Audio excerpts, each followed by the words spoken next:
So we all know that respiratory tract is divided into the upper and the lower respiratory tract. Do you guys know any other way that you could classify the respiratory tract? We'll try to make this a bit interactive so it's not too boring. Anyone? Okay, so we can classify it by structural classification or functional classification. So structurally, we have upper and lower, and functionally, we have the conducting portion and the respiratory portion. So in the upper respiratory tract, you start from the nose to the sinuses, the mouth, the pharynx, and the larynx, where it transitions to the lower respiratory tract, and air moves through the trachea, bronchi, bronchioles, and into the lungs, where gas exchange occurs. From a functional point of view, the conducting portion that transports air, again, travels through the similar pathway, except it goes down to the bronchioles, but the only area where gas exchange actually occurs is in the respiratory portion, through the alveolar ducts, the alveolar sacs, and the alveoli. But the respiratory portion is not what we'll touch upon today. So let's start at the nose. So as we all know, the nose is an olfactory and respiratory organ. It consists of the nasal skeleton, which houses the nasal cavity, and the external portion is supplied by bone and cartilage, and interiorly, it's divided by the midline nasal septum into two halves, to the right and the left nasal cavity. So here we've got a cross-section of the nose, and you can see that the nose primarily has three divisions, so the vestibule, the respiratory region, and then the olfactory region.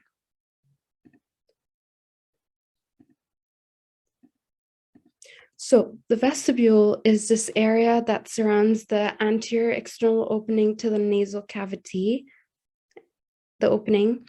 The respiratory region is lined by ciliated pseudostratified epithelium with the mucus secreting goblet cells. And the olfactory region lays at the roof of the nasal cavity, and it's lined by olfactory cells with olfactory receptors. Can anyone tell me what are some of the functions of the nose? Just basics. Just pop it in the chat box. Yeah, to smell. Anything else? So I'm looking for 4, but if you can just tell me 2 or 3, that would be great.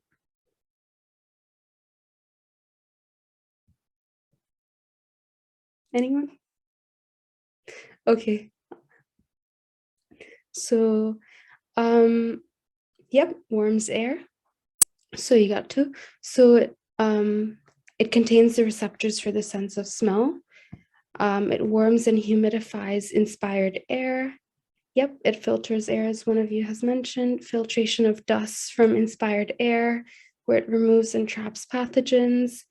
And it also drains and clears the paranasal sinuses and the lacrimal ducts. So we'll move on to the nasal turbinates. So projecting out of the lateral walls of the nasal cavity are these curved shelves of bone, just over here. And they're called the conchae or the turbinates. So there's 3 of them: the inferior, middle, and superior. And essentially, it projects into the nasal cavity and creates, it increases the surface area of air entering the respiratory tract. And it creates 4 pathways because Air can go here, air can go here, air can go here, and it can go through here. And if you look through this is like a coronal plane. If you look at it with a cut out this way, you have the inferior meatus, which lies in between the inferior turbinates and the floor of the nasal cavity. And then you have the middle meatus, which lies in between the middle and the middle and the inferior turbinates. And then you have your superior meatus, which lies between the superior turbinate and the middle turbinate. So does anyone know, I briefly mentioned it earlier, but what the main function of these turbinates would be? So if we're creating more pathways for air to flow, what's the key word? Yeah, exactly. So it increases the surface area and increases the amount of inspired air that comes into contact with the cavity walls. And as a result of that, it can disrupt any fast laminar airflow, which essentially slows the airflow as well. And as a result of that, there's more time for the air to get humidified into the nasal cavity. So move on to the sinuses now. So the paranasal sinuses, so the nasal cavity essentially is surrounded by 4 paranasal sinuses, and these are air-filled extensions in the bone. There are 4 main sinuses, and they come in pairs, and they're named according to the bones in which they're located in. So you have the maxillary sinus in the maxillary bone, the ethmoid sinus in the ethmoid bone, sphenoid, and the frontal sinus. And the largest one of them all is the maxillary sinus. And just looking at clinical relevance for these sinuses, can any of you think of anything where you've come across any condition that sinuses are important in and commonly seen in?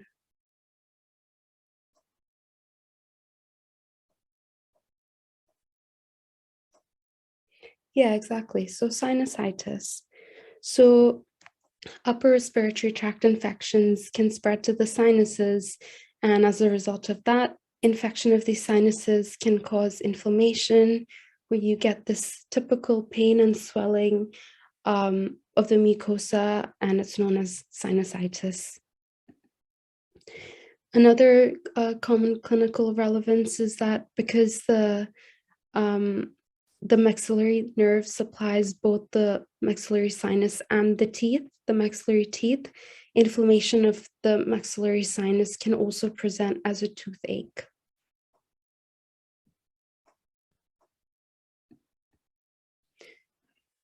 So we'll just move on to talk about the mouth. We'll talk about this slide first.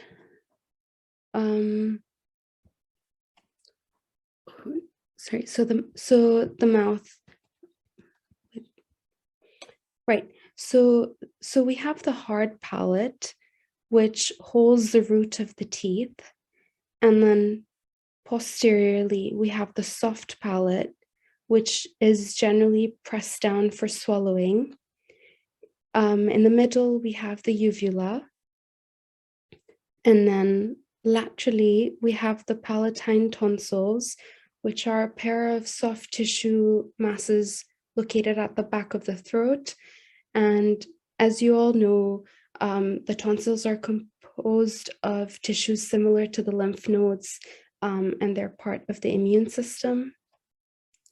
We also have the palatoglossal arc, which runs either side downwards and laterally, so downwards and laterally, And it's formed by the projection of this glossopalatine muscle, which projects and is covered by a mucosal membrane, and as a result results in this arch. And then, so this is the one that's more laterally, and the one that's more medially is the palatopharyngeal arch, sorry. And this projects further into the midline, also runs downward, laterally, and backwards to the side of the pharynx. And it's formed by the projection of the palatopharyngeal muscle, also covered by mucosal membrane.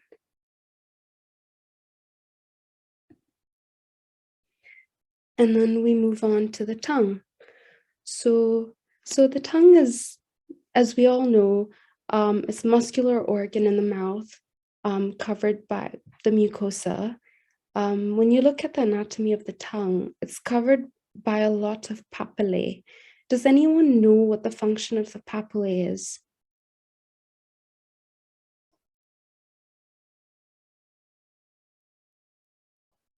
So if you think about what some of the functions of the tongue, does anyone know what the papillae, what their significance is? Yeah, so it's the taste buds.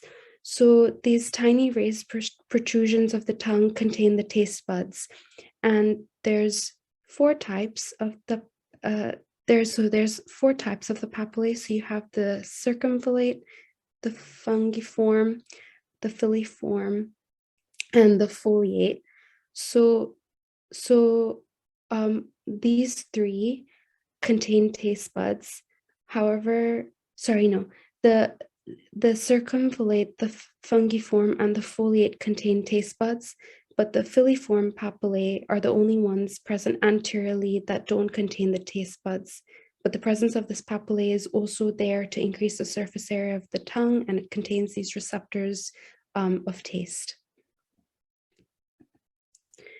So the motor innervation of the tongue is the hypoglossal nerve, so cranial nerve 12. The sensory innervation of the tongue can be divided, is different for the anterior 2/3 of the tongue and the posterior 1/3 of the tongue. So the sensory innervation for the anterior 2/3 of the tongue comes from the lingual branch of V3 from the trigeminal nerve, and the taste is supplied by the chorda tympani branch of the facial nerve. Whereas for the posterior 1/3 of the tongue, it's a bit more simple. Both sensory and taste are supplied by the glossopharyngeal nerve. So there's a structure over here, this V, and that's the area that separates the posterior 1/3 and the anterior 2/3 of the tongue. And the tongue is attached to the rest of the mouth via the frenulum inferiorly and the hyoid bone posteriorly. And there are four muscles. I think it's beyond medical school knowledge, but just for interesting facts, there are these four muscles that are attached to the tongue as well that allow the function and the movement of the tongue. So we'll move on to the pharynx. So as we know, behind the air moves through the nasal cavity, and then behind the nasal cavity of the pharynx essentially connects the nasal cavity to the larynx and the oral cavity to the esophagus.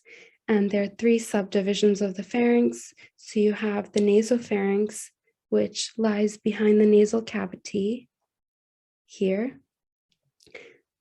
You have the oropharynx, which lies behind the oral cavity here. And you have the laryngopharynx, which lies behind the larynx And this houses a ring of tonsils. So you have the lingual tonsils and the palatine tonsils. Can anyone tell me the functions of the pharynx?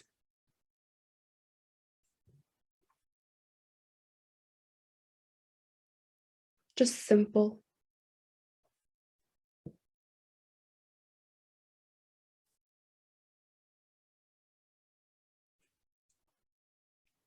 Okay, so essentially it allows the passage of air and food because connects to the esophagus and down to the larynx and the trachea.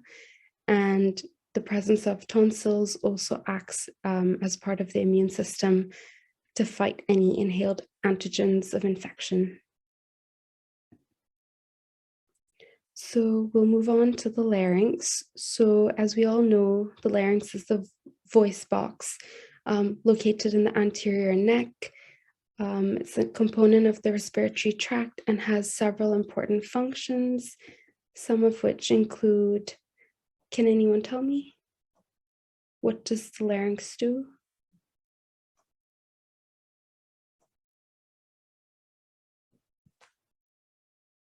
Anyone?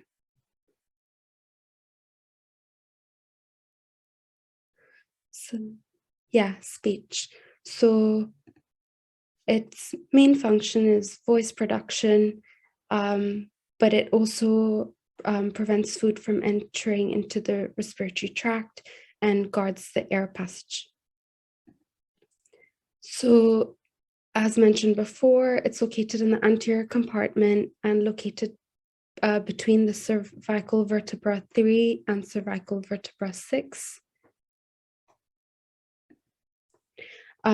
It's covered anteriorly by the infrahyoid muscles and laterally by the lobes of the thyroid gland. So when you're doing your thyroid examination, you always feel the larynx before palpating the thyroid gland. And essentially, it's a framework of cartilage and dense connective tissue membranes. So you've got 3 sections here as well. You've got the supraglottis, which is the inferior surface of the epiglottis to the vestibular folds, which are also known as the false vocal cords.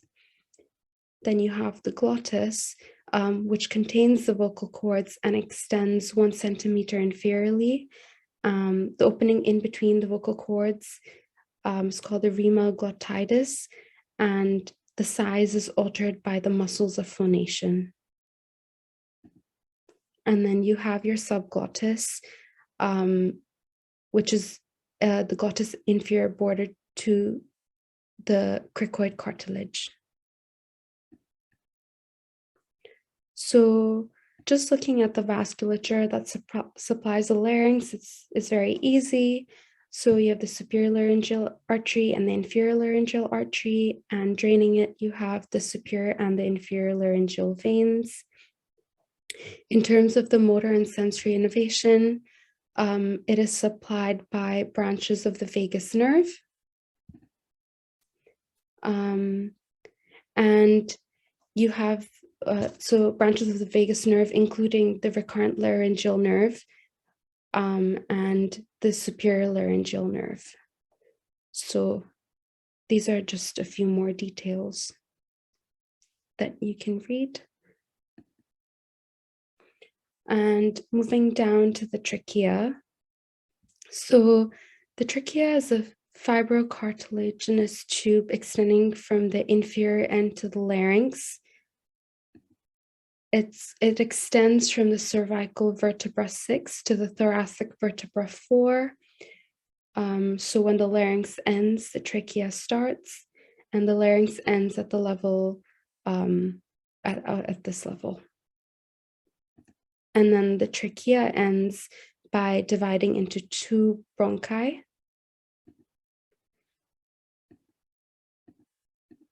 So the walls of the trachea contain these C-shaped cartilage. So if you see anteriorly, you can see the cartilage. And then if you see posteriorly, it's incomplete. It doesn't complete the loop. So it's a C-shaped. And the gap in the cartilage, so in here, is filled by the trachealis muscle, which is a smooth muscle essentially.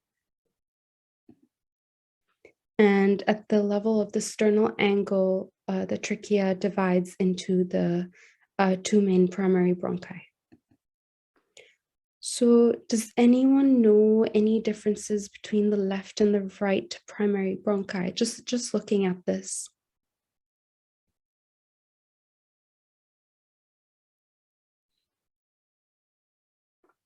So I can tell you one is more vertical and the other is more oblique. Can anyone just point out which one's which?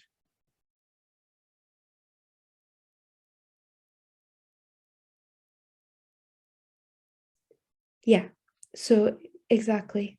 So the right side is essentially bigger and wider, more vertical, and it's a common site for foreign body to be lodged into. And the left side is shorter and slightly more oblique. So functions of the trachea to continue the air passageway, and it continues to filter, warm, and moisten the incoming air. Then the trachea divides at the level of the carina to form the left and the right main stem bronchi. So at the level of the carina divides, and then it enters the lung and subsequently further divides. So this initial division here gives rise to the secondary or lobar bronchi, and subsequent divisions give rise to smaller and smaller bronchi and bronchioles until the smallest bronchioles connect to the innumerable alveoli. So essentially, if you blow this picture up, it divides, and eventually reaches the alveoli. So what's interesting about the bronchopulmonary segments is that each segment has their own separate arterial and venous supply. And this is important because the capacity of each segment is independent of any adjacent lung tissue. So these segments are pyramidal in shape with the apices pointing towards the hilum, and the bases lying on the surface of the lung are separated from one another by connective tissue septa. So the right lung has 3 lobes with 10 segments. So 3 lobes, 1, 2, 3, further divided into 10 segments, respectively. These are what they're called. And the left lung is 2 lobes with 8 segments. It's actually also 10 segments, but 1 and 2 are joined, and 6 and 7 are also joined. You don't need to learn each individual name, but if you wanted to, this can help. It's just a mnemonic to help learn the names. So the clinical relevance of the bronchopulmonary segments, as mentioned before, is that when you have infections and neoplastic diseases, malignancies, they're often localized to 1 or more segments. So if you can conserve the lung tissue, you can remove the disease segment and conserve the remaining lung, which is good for the patients. So then we move down to the lungs. So as we all know, the lungs are paired organs located in the pleural cavities of the thorax, and each lung can, both the right and the left lung can be divided into 4 main sections: the apex, the base, the surfaces, and the borders. So before we move on to the specifics, the right lung is generally a bit shorter and wider than the left lung because the liver is seated right below the right lung. and the left lung is longer and slightly more narrow, under which usually you have the stomach. You have, so the right lung is separated, has two fissures because it's got 3 segments, and the left lung has 1 fissure as it's divided into 2 segments. So you have the oblique fissure here on the right and the left lung, and you've got the transverse fissure just present on the right lung.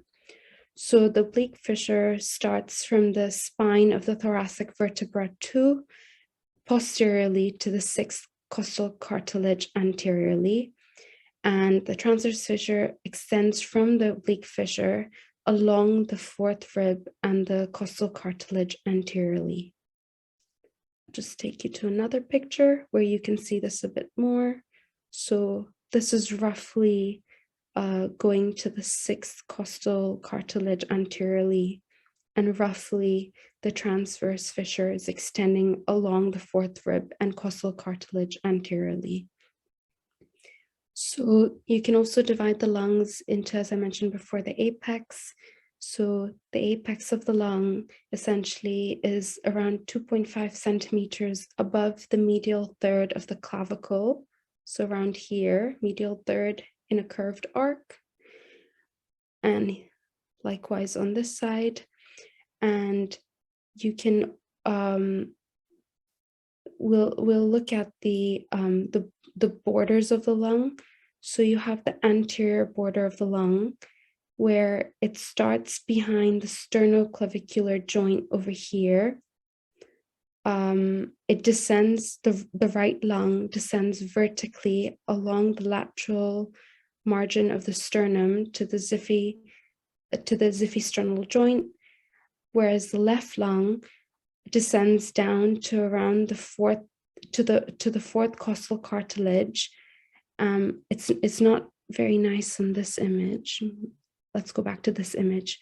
So it goes down to about the 4th costal cartilage, passes laterally for about 3.5 centimeters, curves downwards and medially to reach the 6th costal cartilage, and this forms the cardiac notch because you've got the heart situated over here. And then you have the inferior border. So I'll go back to the other image. So with the lung, when you look at it inferiorly, the sixth rib is located approximately in the midclavicular line. That's where the end of the inferior border of the lung extends to. It extends to the 8th rib in the mid-axillary line, and it gets directed towards the 10th thoracic vertebra posteriorly. So I don't have an image of it here, but if you can imagine, if this keeps going posteriorly, it goes towards the 10th thoracic vertebral spine.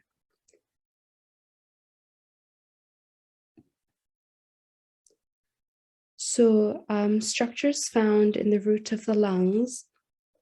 So if you take a cross section of the lung and you look at it from medially, you can find the hilum of the lung, and the hilum of the lung essentially is the only site of entrance or exit for the structures associated with the lungs, and the hilum serves as a point of attachment between the lung root and the lung. So the root of the lung, located in the hilum here, is enveloped by a pleura, which is prolonged below as the pulmonary ligament. So this is the pulmonary ligament. And in the root of the lungs, the structures that you find are, you have the primary bronchus, the pulmonary arteries, the pulmonary veins, bronchial vessels, lymphatics, and autonomic nerves. So the primary bronchus is located posterior and above the artery. The pulmonary artery is located middle and above the vein, and the vein is located anteriorly and below the artery in the bronchus.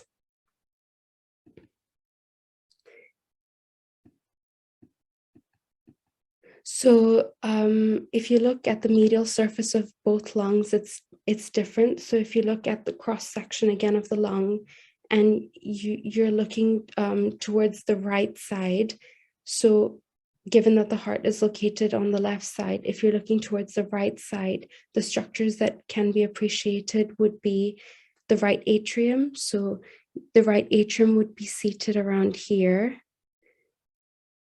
And then the superior vena cava would be seated around here.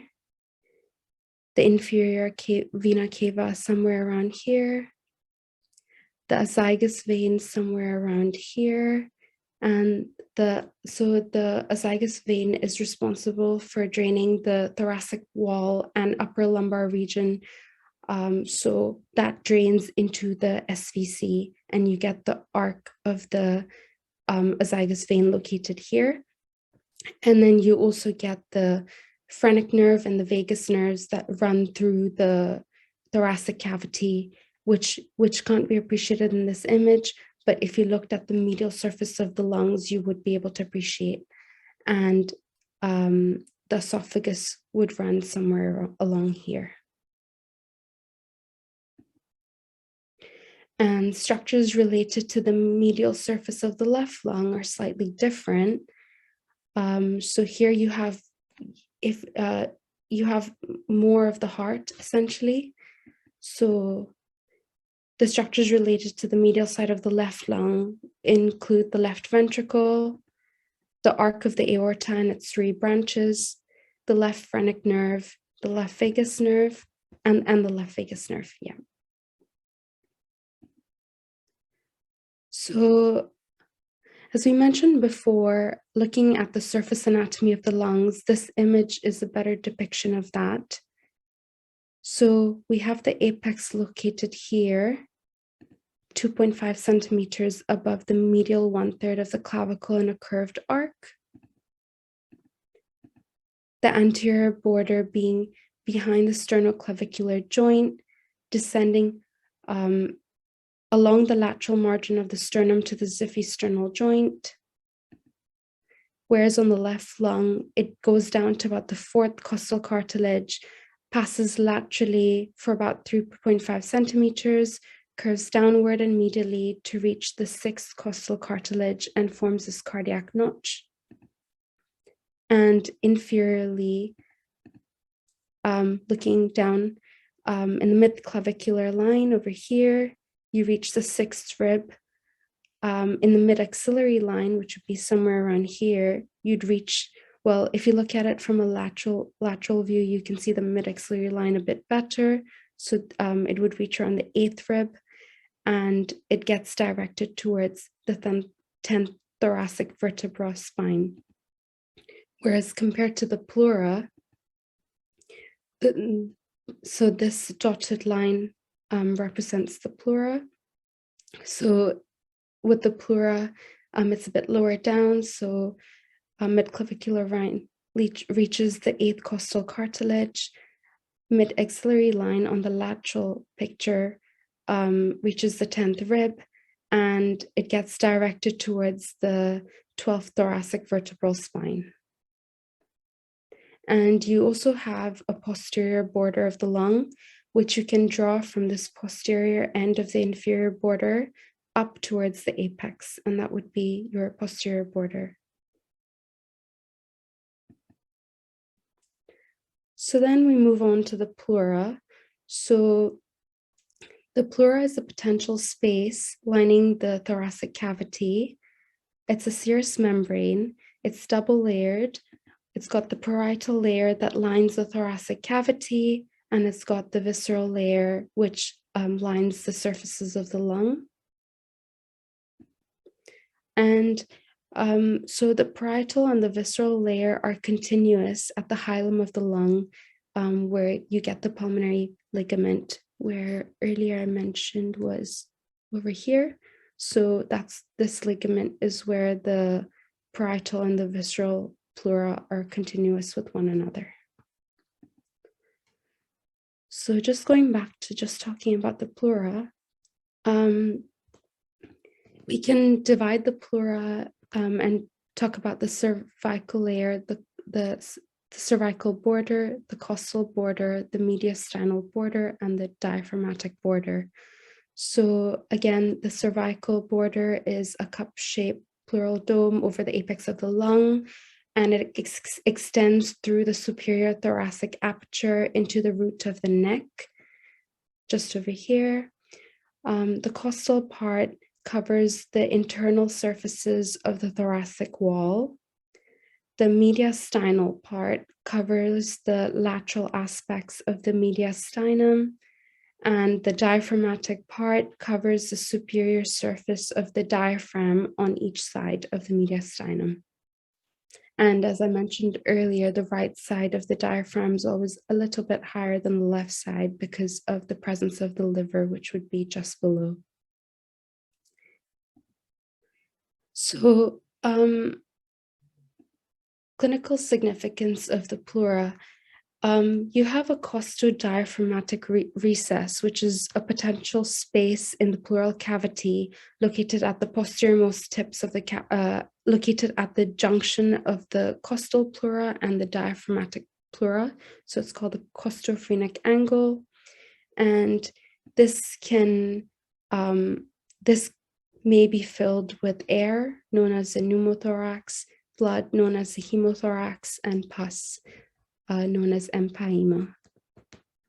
So usually if there's any fluid that needs to be drained from the pleural cavity, you can insert a wide board needle through it's usually in the 9th intercostal space in the mid-axillary line during expiration to reduce the volume of the lungs.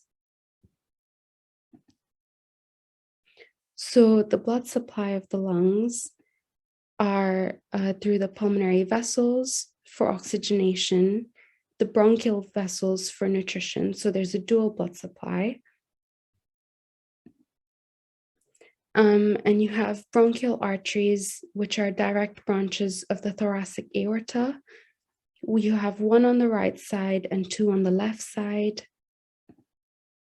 And bronchial veins, which drain into the azygos or the posterior intercostal veins. So a key vein to remember to drain the thoracic cavity that can come up in an MCQ in the exam would be the azygos vein.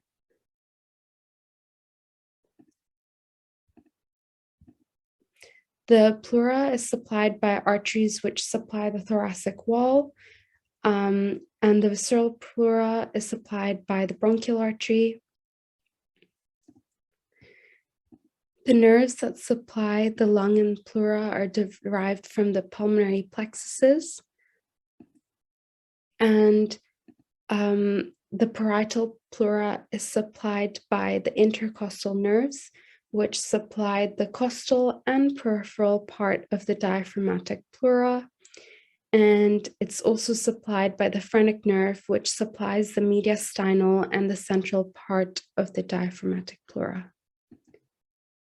In terms of lymphatic drainage, the lung is drained, the right upper thorax drains into the right lymphatic duct, and the left side drains into the thoracic duct, right lymphatic duct and the thoracic duct. And the pleura is drained by the lymph node of the thoracic wall, and a few from the cervical parietal pleura are drained into the axillary lymph nodes as well. So in terms of nerves as well, so the lung tissues and the visceral pleura actually lack pain-sensitive nerve endings.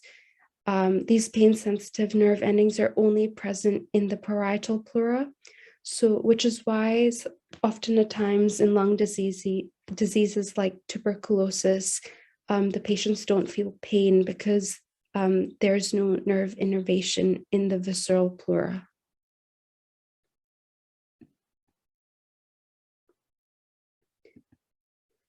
Okay, so we'll just move on to the thoracic cage. So, the thoracic cage is the region of the body in between the neck and the abdomen, and it's a framework of the thorax. So anteriorly, you have the sternum and you have the costal cartilage, so the blue stuff. Posteriorly, you have the thoracic part of the vertebra, just at the back. Laterally, you have the ribs and you have the intercostal spaces. Superiorly, you have the suprapleura membrane, and inferiorly, you have the diaphragm. Not clear in this image, but the diaphragm is the inferior part of the thoracic cage. So just quickly talk about the bones forming the thoracic cage.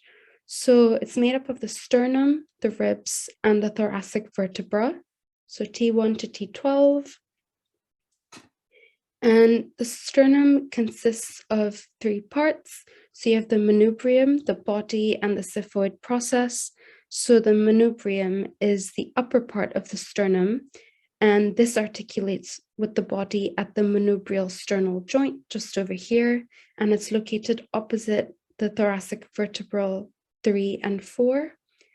It articulates with the clavicle, the first costal cartilage, and the upper part of the second costal cartilage on both sides. And then you have the body of the sternum. So this is the body of the sternum. And on each side, it articulates with 2 to 7 of the costal cartilage. So 2 until 7 of the costal cartilage. And above the body is the manubrium, below the body is the xiphoid process. And the xiphoid process has got no ribs or costal cartilage attached to it. So just talking about the ribs, so there's 12 pairs of ribs. So the last two are posterior, and anteriorly you've got 10. So 12 pairs of ribs in total, all attached posteriorly to the thoracic vertebra. And they can be classified into true ribs, false ribs, or floating ribs. So the true ribs are 1 to 7, and they articulate directly with the sternum by the costal cartilage. The false ribs, so 8 to 10, they don't articulate directly with the sternum. They indirectly articulate. And you have the floating ribs, which are 11 and 12. They originate posteriorly and they don't come in contact with the sternum at all.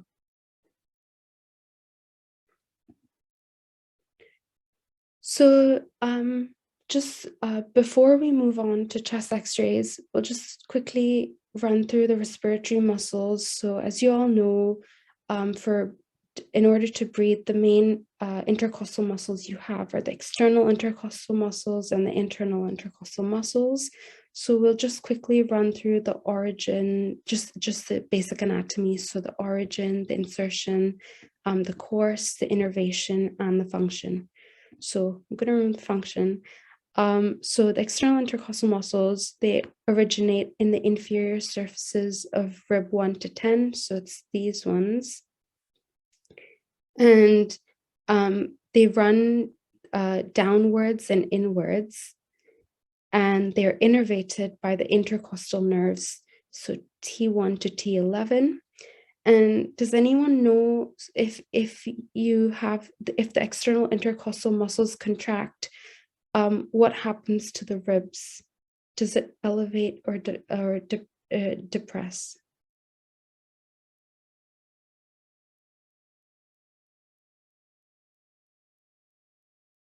Anyone?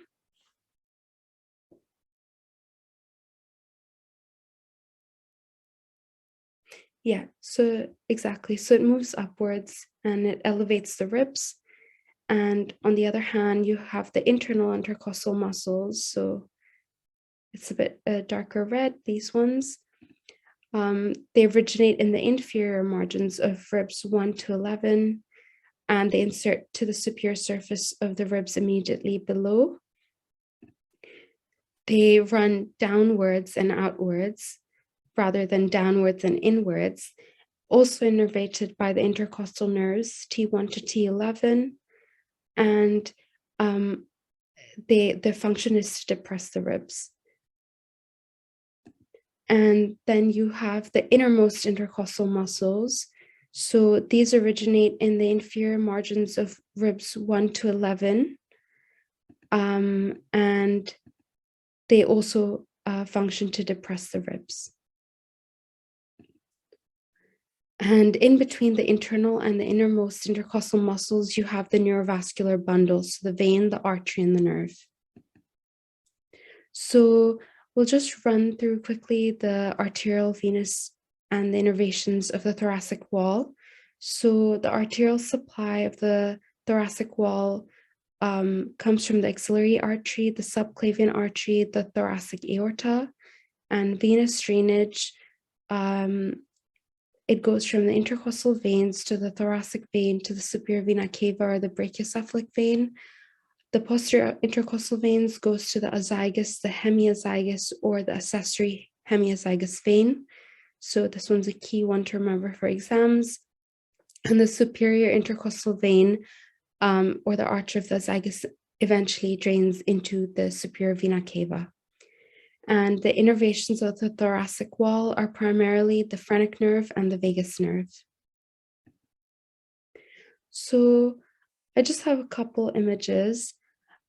These are a bit challenging, so it's okay if you don't get them, but it's good for your learning, just for learning purposes.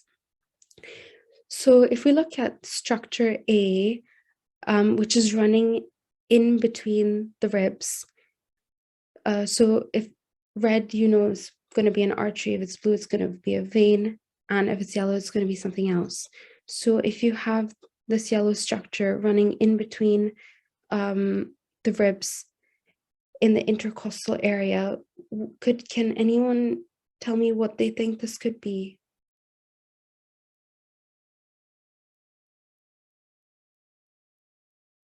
Just take a guess. It doesn't matter if you're wrong.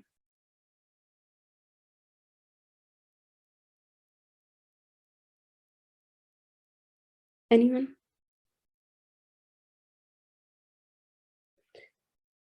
Okay, so it's the intercostal nerves. So as we mentioned earlier, to supply the internal and the external intercostal muscles, it's innervated by the intercostal nerves in T1 to T11.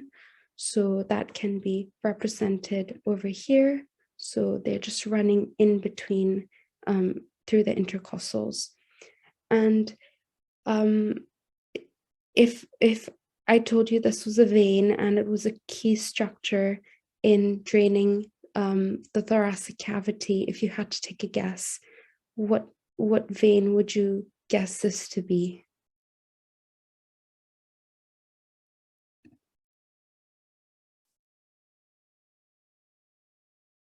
Anyone?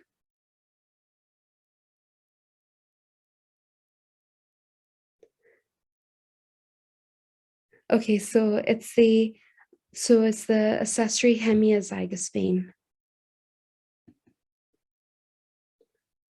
Over here, we've got this is the sympathetic ganglia chain. And these are, so this is pointing to the intercostal arteries and veins, just over here, running through all the intercostal areas. And this is pointing to one of the nerves. If I tell you that it's supplying the diaphragm, running through the thoracic cavity, and it provides motor nerve supply to the diaphragm, which nerve would it be?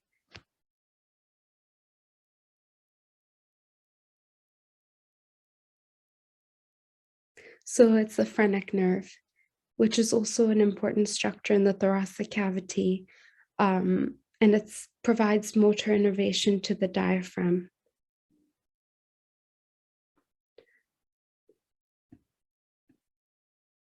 And over here, the structure of A is a layer of the pleura covering the vertebra. So there are no lungs in this image.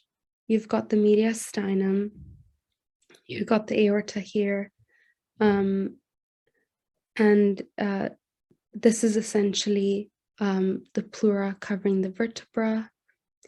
And this is not the phrenic nerve, but it's the vagus nerve running down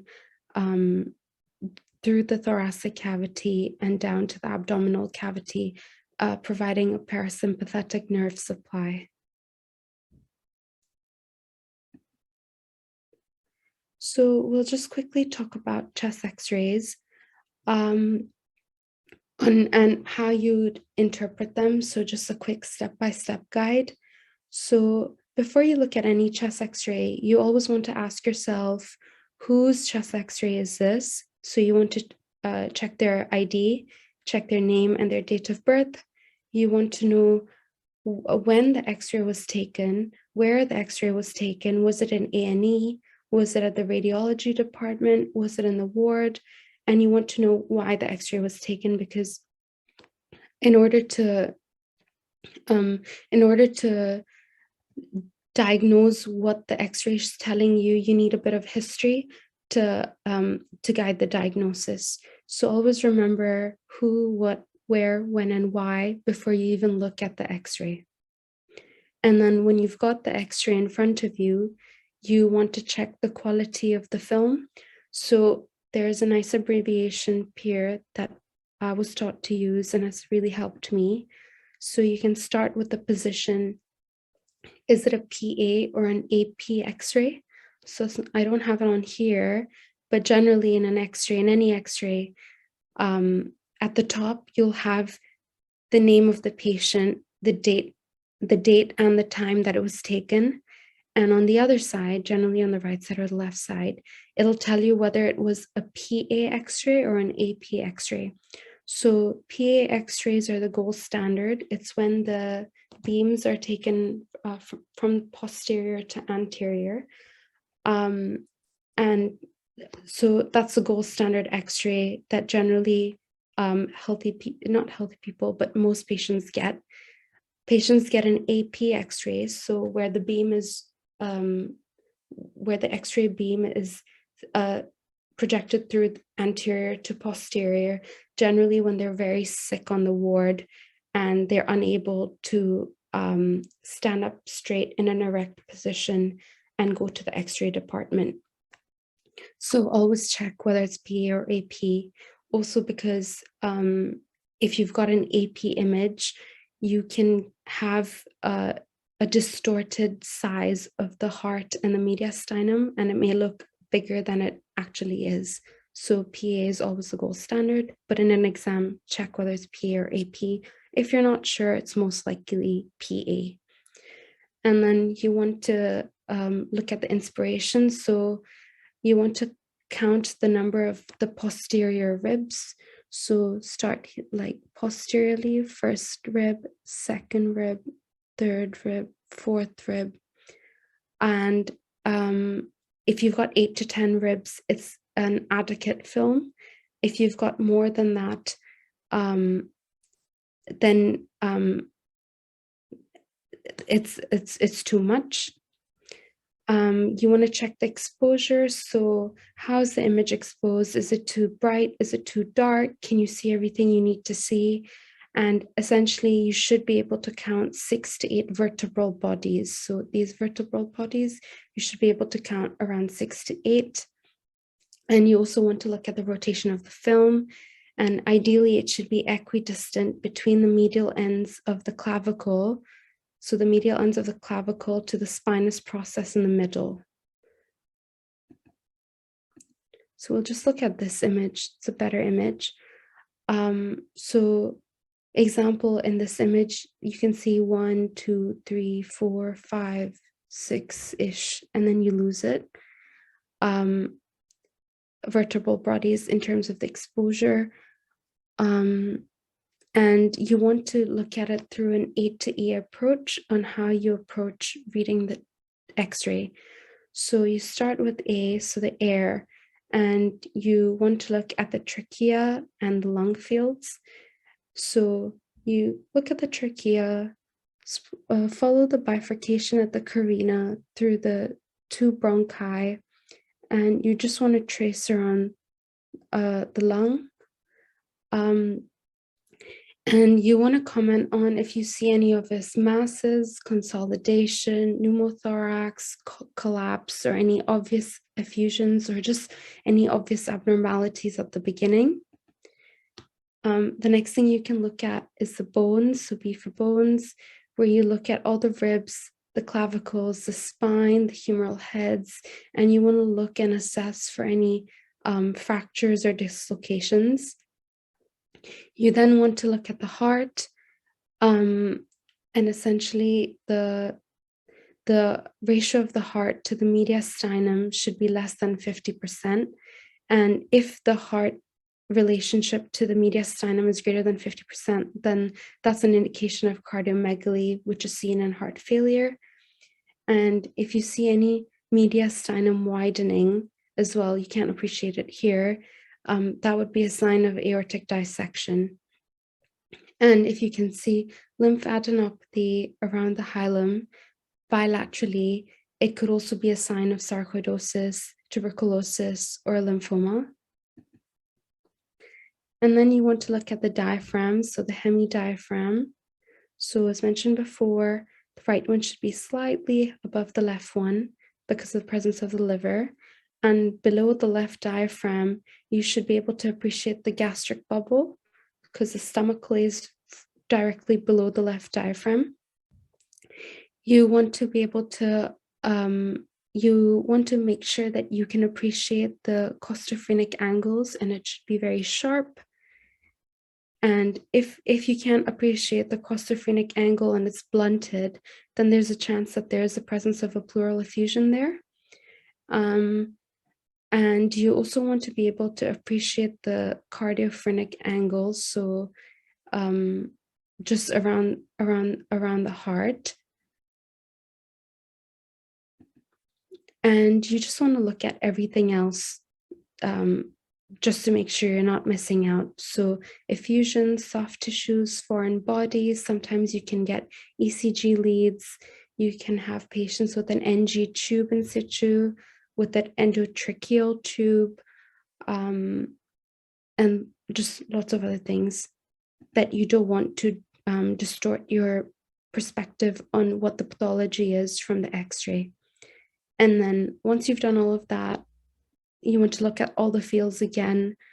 A radiologist once told me to look at the lungs in a zigzag point of view like that, and to always compare. And you want to appreciate the gastric bubble.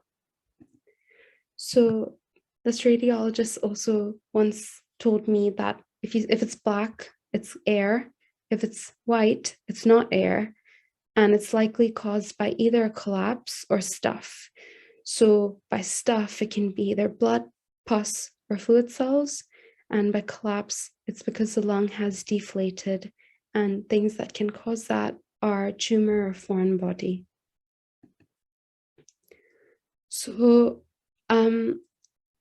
this is just another X-ray to look at the structures of the thorax. So if you look down here, so here we're looking at a cross section of the lung again, and we've got the costophrenic recess here, down here in B. Here in K, we've got the diaphragm. In C, we've got the heart. In J, we've got this ascending aorta and the aortic arc. And up here in E, you've got the trachea. So here we've got a case, and there's a very obvious abnormality when you look at it, even before you do the steps A to E. Can anyone tell me what they think this can be? I'll give you a hint. You cannot appreciate the costophrenic or the cardiophrenic angles at all.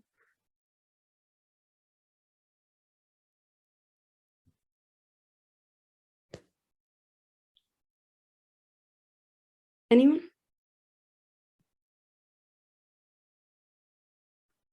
So this is a typical pleural effusion where you have loss. So here you can appreciate the costophrenic angle. It's very sharp.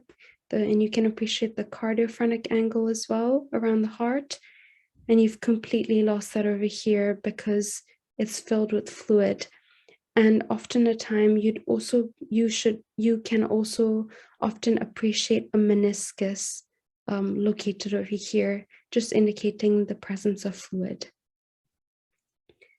Does anyone know if you auscultated this lung, if you listened on this side, what would you hear?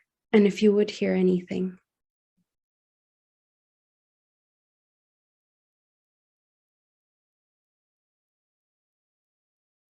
Does anyone know? So if you auscultated this lung, you would not hear anything because of the presence of fluid. Okay.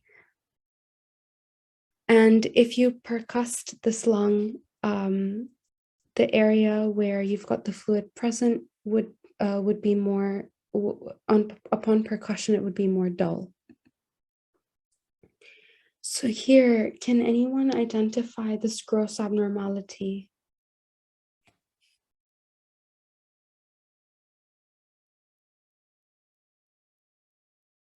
So this is, so it's very dark, it's very black. So that's the presence of air. And this is an example of a pneumothorax, and more specifically, a tension pneumothorax. So tension pneumothorax is a medical emergency. It's when you've got a one-way valve into the, where air is entering the pleural cavity with no way to get out. So every breath the patient takes, more and more air comes in. It's completely filled with air, and it has pushed essentially the mediastinum, caused a medial stinal shift, and it can also cause tracheal deviation at times. And because this is a medical emergency, if a patient will be hemodynamically unstable, short of breath, and the treatment for this would be to immediately insert a cannula into the second intercostal space, mid-clavicular line, somewhere over here, just to relieve the pressure and create an outlet for the air to exit through. So tension pneumothorax. It's also an important thing to learn for exams, and can easily come up. And the characteristic features on X-ray are mediastinal shift, tracheal deviation, and when you see the patient clinically, they will be hemodynamically unstable, worsening hypoxia, and they can arrest very soon. Over here, we've got an image where, just looking at it first glance, if you just do a zigzag and look around to see if it's equal on both sides, you see, oh, down here, there's something not right. And you see there's this consolidation that's confined to a lobe. So this is confined to the right lower lobe.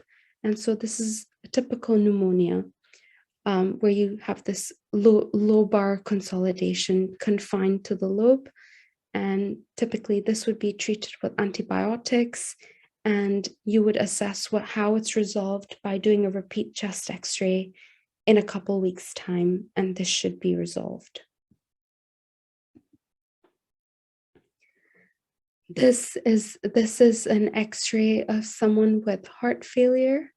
So with heart failure, there are 5 key features. This is also a common exam question. What are the X-ray radiological features of heart failure. And this can also be, you can also use an A to E approach to answer this question. So A stands for alveolar edema. So if you just look all over this lung, it's just, it's just hazy everywhere. And it looks like these cotton wool spots, and just this fluffiness and this haziness all around the lung is essentially alveolar edema. So that's your A. And then B is something, B stands for curly B lines.